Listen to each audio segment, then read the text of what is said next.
Humnabad taluk ಧುಮ್ಮನಸೂರಿನಲ್ಲಿ VBG Ramji ಕಾಮಗಾರಿ ಪರಿಶೀಲಿಸಿದ ಜಿಲ್ಲಾ ಪಂಚಾಯಿತಿ ಮುಖ್ಯ ಕಾರ್ಯನಿರ್ವಾಹಕ ಅಧಿಕಾರಿ ಡಾಕ್ಟರ್ ಗಿರೀಶ್ ಬದೋಲೆ.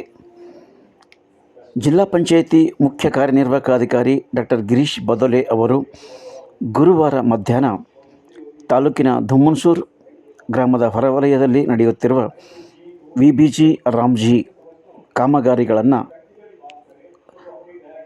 ಸ್ಥಳಕ್ಕೆ ಭೇಟಿ ನೀಡಿ ಪರಿಶೀಲನೆಯನ್ನು ನಡೆಸಿದರು. ಈ ಸಂದರ್ಭದಲ್ಲಿ ತಾಲೂಕು ಪಂಚಾಯಿತಿ ಕಾರ್ಯನಿರ್ವಾಹಕ ಅಧಿಕಾರಿ ದೀಪಿಕಾ ನಾಯ್ಕರ್ ಹಾಗೂ ಆಡಳಿತಾಧಿಕಾರಿ ಜೊತೆಗೆ ಪಂಚಾಯಿತಿ ಅಭಿವೃದ್ಧಿ ಅಧಿಕಾರಿ ಮಲ್ಲಿಕಾರ್ಜುನ್ ಸಾಗರ್ ಸೇರಿದಂತೆ ಇತರೆ ಸಿಬ್ಬಂದಿ ಮತ್ತು ಕಾರ್ಮಿಕರು ಈ ಸಂದರ್ಭದಲ್ಲಿ ಹಾಜರಿದ್ದರು.